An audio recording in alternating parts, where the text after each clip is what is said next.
Right.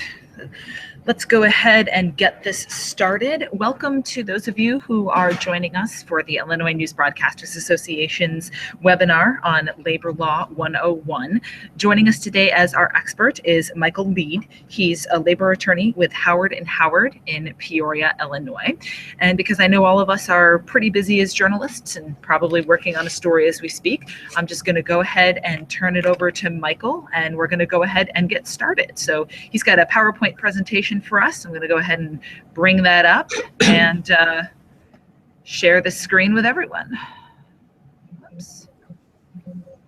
One second, we'll make this work. Bring up the PowerPoint there. Bring it back to here. Share the screen. Come on, guys. All right. Everyone should be able to see my screen now. I've shared it with you guys. So I'm going to present that to everyone. All right. Michael, the floor is yours. Great. By way of background, come this summer, I will have practiced labor and employment and immigration law for 33 years. We've seen something that is worth noting, that particularly with the agency that we're going to be talking about today, is very much a creature of who's in the White House. And the Obama Labor Board has changed a number of areas of law, in some cases overturning as much as 50-year-old precedent. So there certainly are always a lot of interesting developments in this area. Do you need me to advance the slides, or are you able to? I think I have to do it because it's on my screen. So, Michael, you should be able to see. Can you see my slideshow? Yes, I can. All right. So I'll kind of take the cue from you as to when we need to advance it. The floor is yours. We can go to screen one. Okay. This intro screen or this one? The next one.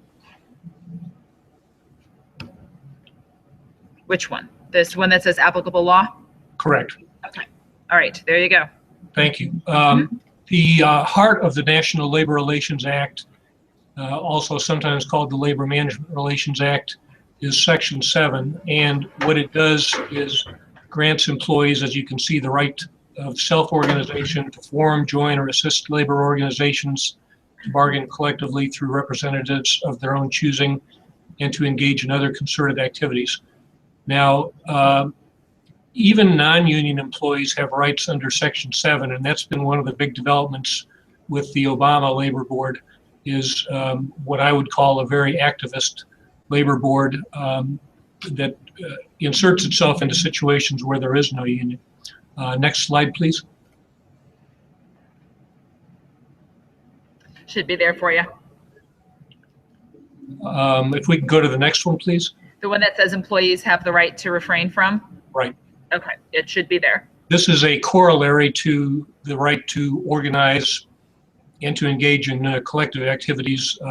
The same Section 7 also gives employees the right to refrain from such activities to the extent that there is no labor agreement that requires membership as a condition of employment. And most collective bargaining agreements I've ever seen do, in fact, require employees to become members within a certain amount of time, typically 30 days of hire. Next screen, please. There we go. Come on. Not everyone is covered by the National Labor Relations Act, and as you can see, excluded from coverage and therefore protection are supervisors, certain agricultural and domestic employees, persons that are employed by their own parent or spouse, and true independent contractors. Who is an independent contractor is also a very hot issue these days in a lot of different areas. Next slide, please. There you go. And again, generally, the National Labor Relations Act covers private employers, so federal and state governmental agencies are not governed by this statute.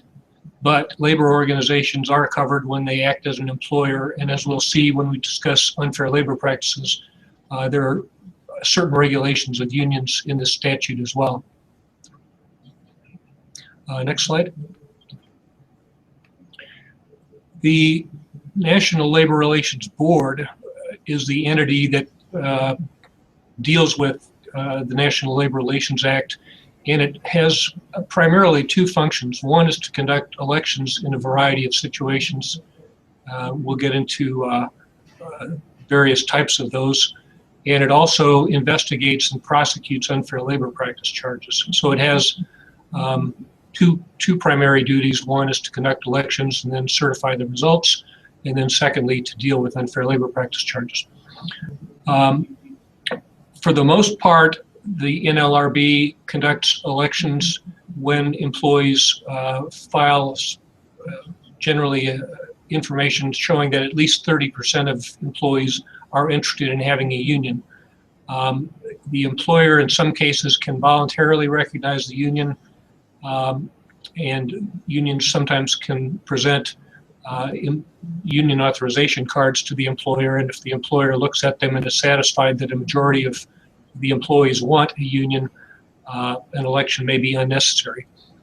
One recent development is that the National Labor Relations Board has decided that in some cases unions can tender union authorization cards with electronic signatures rather than pen and ink signatures.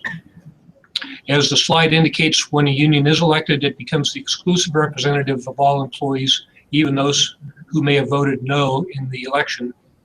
And after that, the employer has to deal with the union, but may no longer deal directly with its employees. So one of the things that happens here is when a union is elected, the employer now needs to deal with the third party with regard to wages, hours, and conditions of employment. Next slide, please. As I mentioned, there are a variety of types of elections. One is to certify the union. In some cases, the employer has competing unions that are interested in representing its employees, and in that case, there may be an election to decide which of the two unions the employees really want. There may be an election in some circumstances to decertify the union, and what that means is that the union is voted out.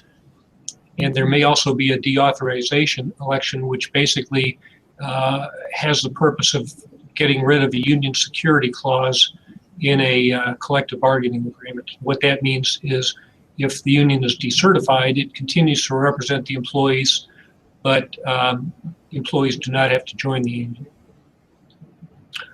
Next slide, please. A unit clarification election typically is one that is authorized in order to determine if additional groups of employees should be covered by the union's representation. And in some cases, there can be an election to amend the certification of the union as a bargaining representative. So there are a series of different types of elections. They have different designations for purposes of the National Labor Relations Board. And in most cases, particularly decertification and elections like that, they can only be filed at certain points in time, and the employer is not entitled to file those types of election petitions. It has to be done by the employees themselves. Next slide, please. There are, again, some rules on the elections. There's a 12-month election rule. What that signifies, to give you an example, is let's say there was an election, the union lost that election. For 12 months, it may not seek to have another election. So the employer has a year where it's free of union election petitions. Likewise, when the union is certified, it is entitled to be secure, let's say, that it's not going to be challenged by a decertification election for a period of 12 months. That's called the certification bar. The contract bar doctrine says that generally during the term of a contract, a decertification petition cannot be filed, and a rival union cannot file a petition either. Normally, that's contract bar lasts for a maximum period of 3 years. An unfair labor practice blocking charge is one that unions often file tactically if they get wind of the fact that employees may be contemplating filing a decertification petition. The union may file an unfair labor practice charge, and as a matter of board policy, it normally does not hold the election until that unfair labor practice is dealt with in some fashion. Next slide, please. One issue that comes up a lot is what is the appropriate bargaining unit, and one of the changes that was made a couple of years ago is as a result of an NLRB decision, we can have very tiny bargaining units, and that will still be found appropriate. From the employer's point of view, it normally wants what's called a wall-to-wall election, in other words, covering all of its employees by the simple logic that it's harder to get a majority of, let's say, 400 employees than it would be to get a majority of 15 or 20 employees. An appropriate bargaining unit typically will exclude supervisors, professionals, guards, and certain confidential employees, typically assistants to the human resources manager and people like that. So an appropriate bargaining unit is anymore one that is chosen by the union made based on its calculus of its likelihood of winning the election. And it's the employer's burden, and it's become a very high burden to challenge that bargaining unit that the union wants. Next slide, please. One of the things that employers and unions always have to deal with is strikes. And the Labor Management Relations Act preserves the employee's right to strike over wages, hours, working conditions, and unfair labor practices. It's a big gamble for the union to go on strike because, as you see, economic strikers can be permanently replaced, but unfair labor practice strikers may not be. So the characterization of the dispute leading to the picketing or the strike is pretty critical on employees' rights to preserve their jobs. Now, I put permanently in quotes, and essentially what that means is the employer is entitled to hire replacement workers, and if the union makes an unconditional offer to return to work, as there is employee turnover, it may have an obligation, even in an economic strike, to rehire some of the former striking employees. But oftentimes, permanent really does mean permanent. The employer hires replacements, and if there's not that turnover, those employees may never be reinstated. As we point out at the bottom of the slide, employees who quit in good faith because of abnormally dangerous conditions are not considered to be on strike. Next slide, please. The law makes a distinction between primary and secondary strikes, and the primary employer is the employer with whom the union really has the dispute, but as probably most of the listeners know, sometimes other entities get involved in a labor dispute as well. For example, let's assume we've got a shopping mall and a store is being remodeled by non-union employees. The union is certainly entitled to picket and to strike to challenge that particular store's use of non-union labor, but it's not at all uncommon that the landlord or other stores get enmeshed in the picketing and other activity, and that would be secondary activity, some of which is okay, but much of which is unlawful. As we see on the slide, the law prohibits the union from picketing to force or require an employer to join any particular labor or employer organization, to force or require a person to quit dealing with another person. That's the classic secondary action, or to force or require an employer to recognize or bargain with a particular union if another union has already been certified. Next slide, please. It's also illegal for a union to strike to force or require an employer to assign work to one union rather than another. And that's called a jurisdictional dispute. And particularly in construction, there are often disputes between different trade organizations as to who should do what work. Next slide, please. Sympathy strike is one where employees go on strike in sympathy with another union. We often saw that with the Teamsters, who might refuse to cross a picket line established by another union. That's a type of sympathy strike. Consumer boycott or leafleting is different than picketing, and generally unions have greater latitude to encourage a boycott of a particular business or to hand out leaflets encouraging consumers or shoppers to boycott a particular store or business. In picketing, we almost always have private property issues. Public property is almost always fair game for picketing, but it's oftentimes disputed as to whether or not a union is entitled to be on private property as opposed to being on a sidewalk or at the edge of the street.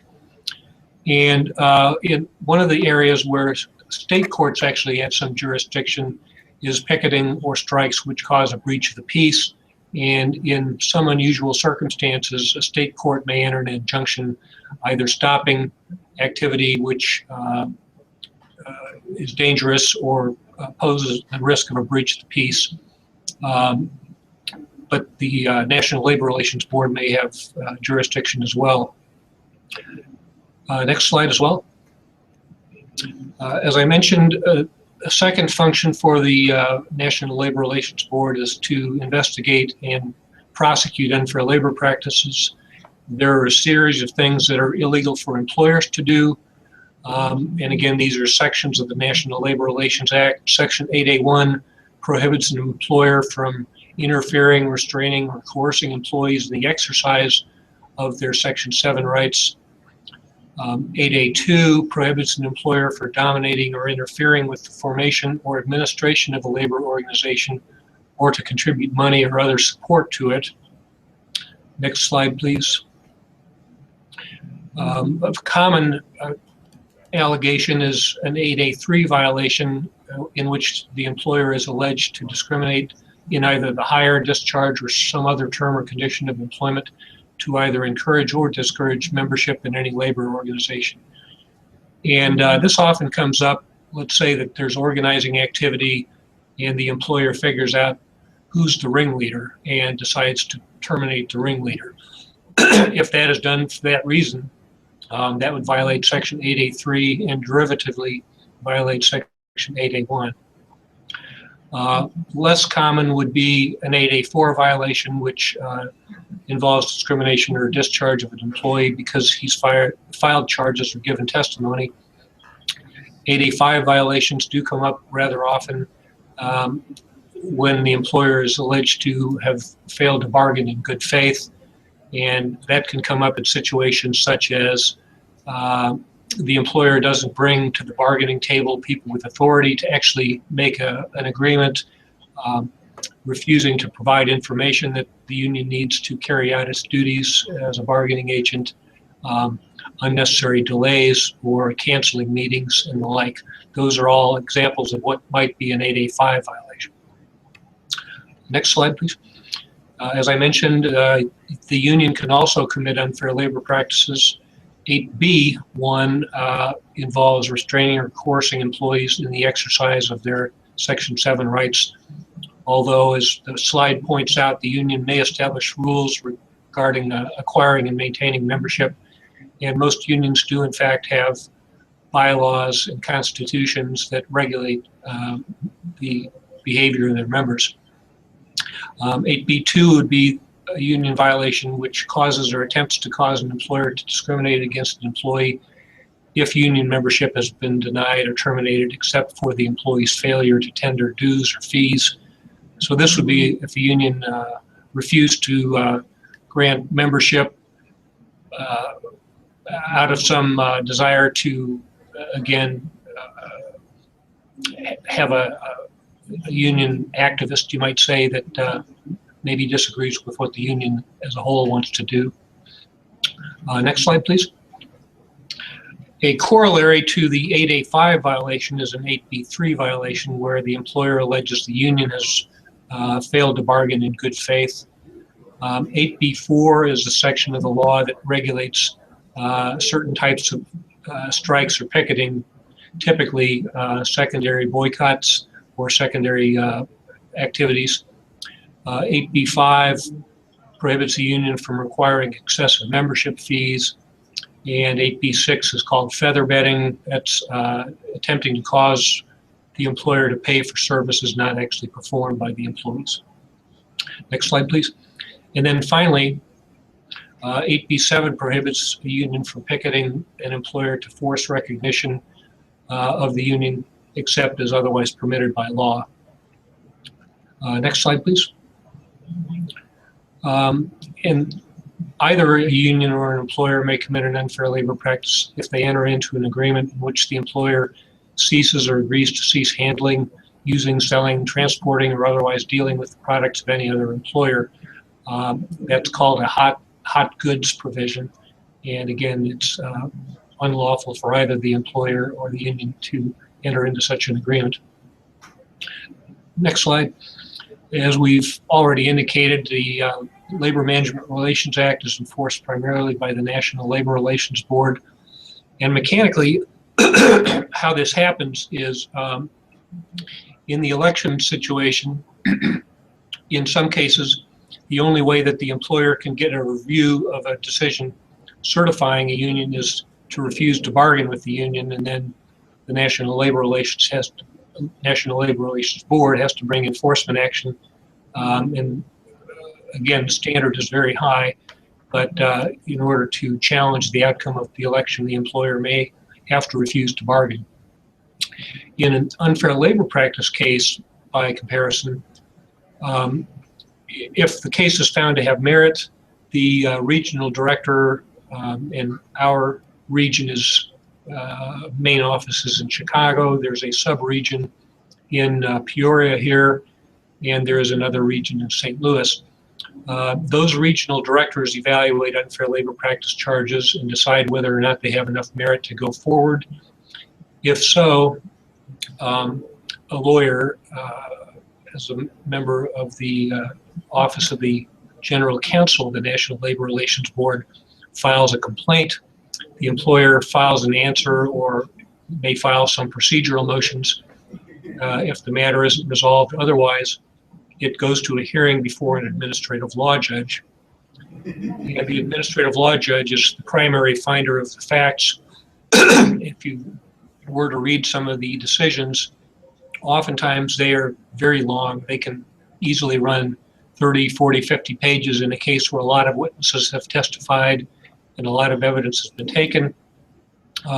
Whoever is unhappy with the decision of the administrative law judge can appeal it to the National Labor Relations Board, which is a 5-member board which is appointed by the president. At the moment, we have 3 Democrat appointees and 2 Republican appointees. And the decisions are often made by a 3-member panel, and as you might expect, the outcome can be different if you have the 3 Democratic appointees deciding the case, or even 2 Democratic appointees and 1 Republican, as opposed to the 2 Republicans and 1 Democrat. And we do have 2-to-1 decisions every so often, depending on the composition of the panel that hears the case. And as the slide points out, decisions can be appealed to the federal courts, and generally speaking, what that means, let's assume it's a case in Illinois, the appeal can be taken to the 7th Circuit Court of Appeals in Chicago or the District of Columbia Court of Appeals in Washington, D.C. So generally, the party that's challenging the NLRB decision either files in the Court of Appeals in the state where the case exists, or in the D.C. Circuit Court of Appeals. In unusual cases, the whole 5-member NLRB will decide a case, but again, the decision again goes to a Court of Appeals.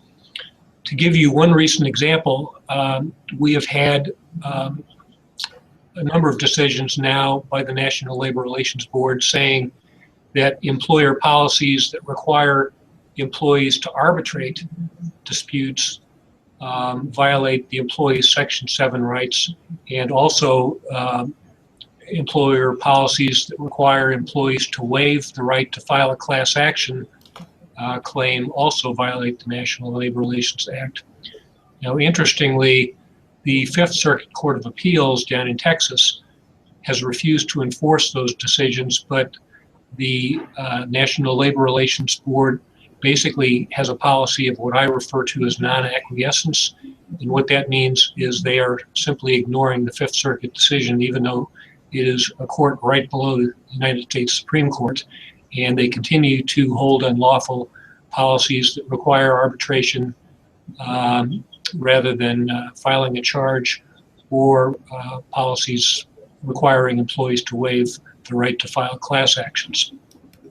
So unlike a lot of agencies, this is one that makes up its mind and doesn't really much care if the Court of Appeals disagrees with it. It will follow that Court of Appeals decision, perhaps in that circuit, but not in other circuits. And the only way that things can really change is if the U.S. Supreme Court takes a case and decides that the NLRB is simply wrong. Next slide. This particular program is sometimes used for training supervisors, and so we've got some supervisor do's and don'ts. The employer generally has the right, and the supervisors have the right, to engage in free speech, and what that means is they can make predictions of how having a union may affect the workplace, whether it's a good idea, talk about their own experiences if they've been in unions themselves, and so forth. Despite the National Labor Relations Act, supervisors retain the right to supervise, direct work, and impose discipline, so long as it's not for the wrong reasons, and that's where the challenges often come in. And as you might imagine, particularly in the case of an organizing drive or an employee that's advocating for rights, what exactly the supervisor's reason was may be hotly disputed, and that's where the administrative law judge's decisions is going to try to make the call as to whether the employer acted for a permissible reason or for an unlawful reason. Next slide, please. There are things that the employer cannot do, and the shorthand acronym is TIPS. The employer may not threaten, interrogate, promise, or engage in surveillance. The threat, the classic case is, if you vote in a union, we will close this business, or we will move it to someplace less hospitable toward unions. Both of those types of activities would be clearly unlawful. Interrogation is, again, sort of a gray area. What is prohibited is interrogating employees either to find out what their sympathies are toward a union or collective action, or to try to find out what's going on. And it's a classic case when the supervisor calls in an employee and says, something's going on here in the workplace, can you tell me what it is? And the National Labor Relations Board has often found that to be unlawful interrogation. And it can be interrogation even if it's a rather friendly conversation. The employer may not make promises such as, if you vote no, we will establish our own internal grievance procedure, or everyone will get a ham, or something like that. Those types of promises are unlawful. And surveillance is just what it sounds like. The employer either spies on or listens in on activities in the workplace, or sometimes gets wind of the fact that there's going to be a meeting of employees, say at a local restaurant, and the supervisor hangs out at the restaurant to find out who's there and tries to figure out what's going on. Sometimes the surveillance can even be the parking lot, looking at driver's licenses to figure out, who is there by knowing what employee license numbers there are. I don't know if there is a next slide. I don't think there is. Nope. I'm happy to take a few comments. Otherwise, I can keep talking a bit as well. Mike, I know a question that I have is, are there some issues that kind of keep coming up again that would be good for reporters to sort of know a little bit about? Is there sort of like a common allegation that gets made a lot against companies or against a union where it's sort of kind of good to know the ins and outs of that? And are there any sort of alleged violations that are less common? Well, I would certainly say that's probably both of those things are true. One thing that's been a very hot topic for the last 2 or 3 years at least is the NLRB taking a keen interest in employer policies. And the state of the law at this point, I think, is very muddy.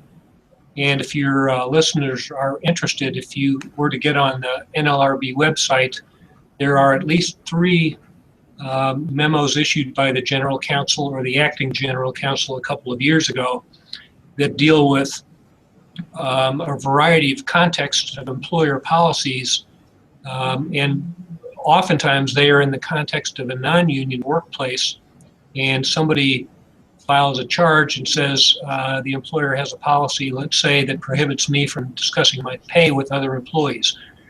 That's actually nothing particularly new. That's been an unlawful policy for a long time. But what started to happen is the NLRB taking interest in other policies, such as confidentiality policies, where the employer, in its policy handbook, prohibits employees from talking about certain topics deemed to be confidential. And probably what's safe is, for example, employer financial data, customer data, that sort of thing. And as you start getting into things that are more of interest to employees, like pay, like working conditions, that sort of a policy may be, well, it has been found unlawful in a number of cases. Another area that the NLRB has taken an interest in are policies that deal with social media, whether or not employees are entitled to go on Facebook and talk about the employer, on Glassdoor, Twitter, and the like, and, for example, complain about a supervisor, complain about the company being an unfair place to work, so on and so forth. And the NLRB has taken a keen interest in that. We had a decision, I believe, last year in which the Labor Board again reversed some earlier precedent and decided that at least under some circumstances, employees are entitled to use the employer's email system to engage in organizing activity. So there continue to be developments. The NLRB weekly releases its most recent decisions, and if somebody is looking for a story, that's a very easy way to see what's happening. There are always issues and a lot of cases being decided. The NLRB, I think, has just stepped finally into the 20th century and has started to figure out that electronics are the way of the future. If you look on the website, you can download an NLRB app. The NLRB on its website, again, has information for employees to permit them to exercise their various rights under the National Labor Relations Act. So there's very much more of an outreach function than we have seen in the past. You said at the beginning that the NLRB is sort of a creation of who's ever in the White House. How easy or difficult is it to kind of see a shift in NLRB decisions when someone else takes over the White House? Like after 8 years of George W. Bush, who was a Republican, how long did it take for it to shift under the Obama administration? And was that sort of typical, or does it usually take more or less time for the NLRB to kind of shift its interpretation? I think we started to see the shift fairly fast, but what caught the Obama administration is that for a while we had only 3 members, live members of the National Labor Relations Board, and you may know that decisions of that 3-member board were challenged, and the case ultimately went up to the United States Supreme Court, which decided that the board did not have the power to act when it only had 3 members. In fact, later on, the Supreme Court also found that the appointment of the general counsel was improper as well. But what we've seen happening since that Supreme Court case is most of those decisions of the 3-member panels have been reaffirmed by a properly constituted 5-member panel of the NLRB. But I think what happens is you see those shifts fairly fast, and I'm talking a matter of a number of months, when a new board starts putting its stamp and interpretation of the law on the books. And is it immediately that they are appointed when a new president comes in, or is it just as it's an attrition as terms expire, they will appoint someone more friendly to their views?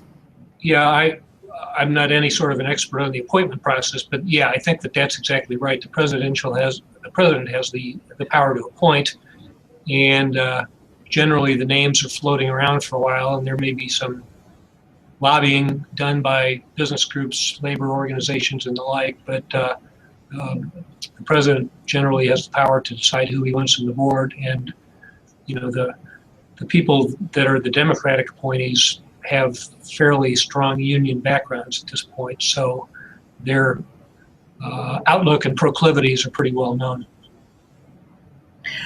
Mike, are there any big cases that people within sort of Region 7 should be keeping an eye on that you think will have impacts not just in this workplace, but sort of look in a new sort of policy direction for the NLRB that could impact, have a more broad sort of precedential impact? Well, I don't know about necessarily here in Illinois, but one of the big developments in recent years, both with the National Labor Relations Board and elsewhere, is the concept of joint employment. And you may be aware of the NLRB's position that the McDonald's Corporation, as in the restaurant corporation, is a joint employer with its restaurants or its franchisees. And that's a big deal. And the NLRB has filed a consolidated complaint involving, I believe, 8 different regions of the country. And I think it's pending in Cincinnati, if I remember right.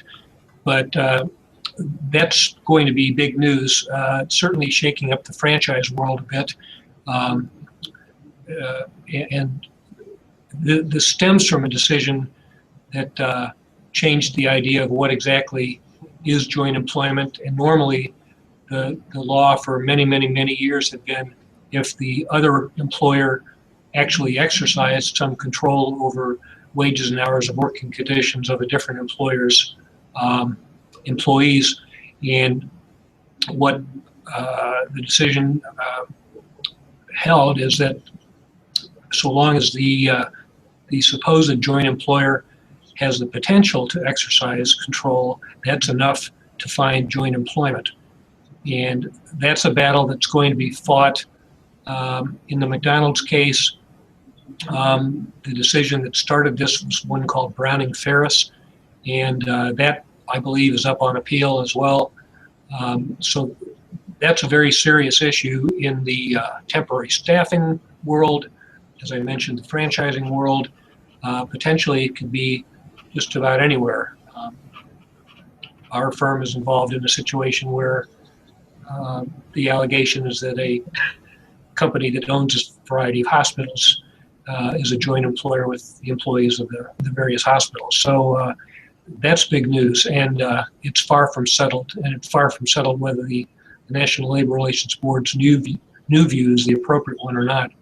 And I would predict that one will eventually end up in the Supreme Court.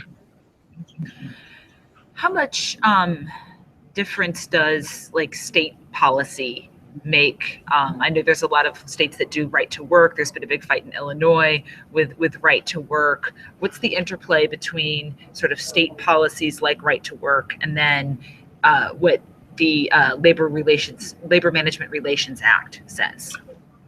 Well, right to work laws basically have the effect of not requiring employees to join a union, preserving their right. It overlaps, as you've appropriately figured out, with the National Labor Relations Act, but the National Labor Relations Board really doesn't have a whole lot to do with those state policies. I think the last time I checked, we've got 23 states that are right-to-work states, but the National Labor Relations Act is still in the picture, and let's say even a non-union employee that feels that he or she has been discharged for reasons that violate the National Labor Relations Act would still have the right to file an unfair labor practice charge and have that decided. I didn't really talk about this, but a lot of the employment laws that we deal with, at the end of the day, the employee may not be reinstated. That is not the case with the National Labor Relations Act. That is one of the statutes where the outcome oftentimes is back pay for the time that the employee has been off work, interest that runs daily. There have been some cases more recently where, in the right case, the National Labor Relations Board may even impose attorney fees on the violator of the National Labor Relations Act and reinstatement to a job. So I have literally had cases that were litigated for almost 10 years, and you're looking at 10 years worth of back pay plus interest plus reinstating an employee. So it's a statute that has a good deal of power. It's not a very fast one, but it has a good deal of power. And one thing that has changed recently is what are called the ambush election rules by the employer community.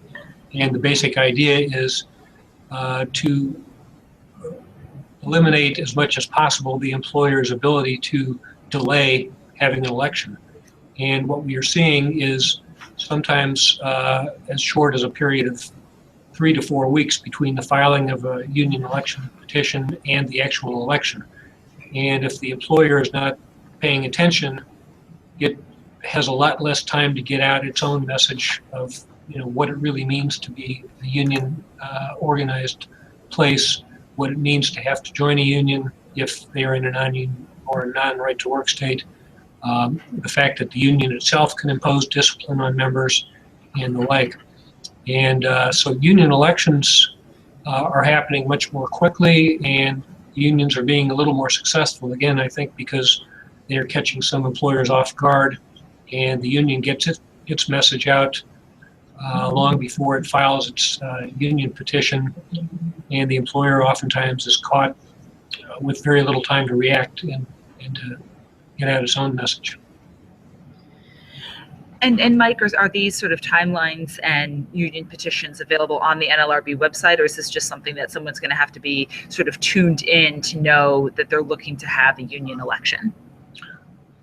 Well, you can get on the NLRB website and look up specific cases and oftentimes see at what stage they are.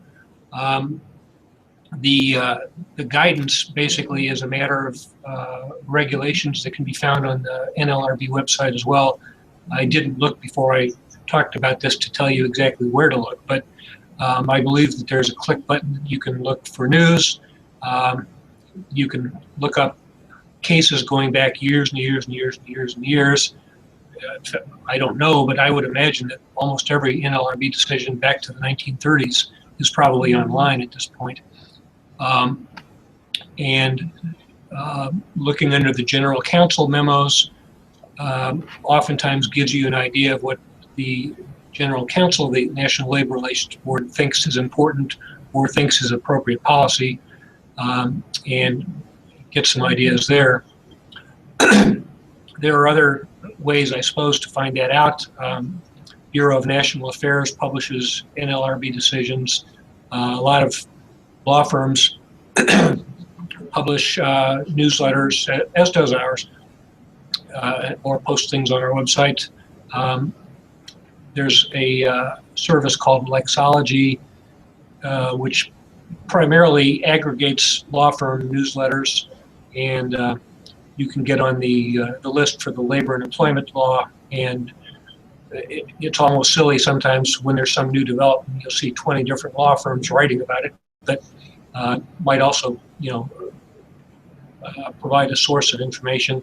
oftentimes I'll get ideas for articles by looking at lexology and go read a case and give my own take on it. So those are some good sources. All this stuff is available on Westlaw and Lexis as well. But right. the NLRB website's free. There you go. All right, don't see any questions. Let me quickly check again, make sure that we've answered the questions that everyone has. Mike, do you have any kind of last thoughts, any trends, any sort of tips, hints to people who may want to use NLRB or labor law as a place to go looking for stories? Well, I would say, the cases are always interesting. It deals with human beings and work. And, it's easy and fairly fast to just get on the NLRB website perhaps once a week and just see what cases they've decided. Every so often there will be a blockbuster. Sometimes it's more mundane, but the cases still are kind of interesting because, again, they deal with what people do at work and more often now what people do in the non-union workplace. And, my personal take on all this is union membership in the private sector is down to a little over 6%. And I think a few years ago, particularly with the Obama board, this was an agency that was starting to find itself becoming a little bit irrelevant. And I think the light went on with somebody and they said, non-union employees have rights under the statute as well. We will do more of an outreach to let people know what their rights are, and we will more aggressively police non-union workplaces and decide those cases as well. All right, that was Michael Lead, the labor attorney with Howard & Howard in Peoria, Illinois. If you are interested in more educational opportunities like this from the Illinois News Broadcasters Association, you can always join us. It is $35 a month. You can get a discounted rate if your newsroom joins. You can find more information at www.inba.net. Michael Lead with Howard & Howard, thank you very much for your time this afternoon. Thank you for having me.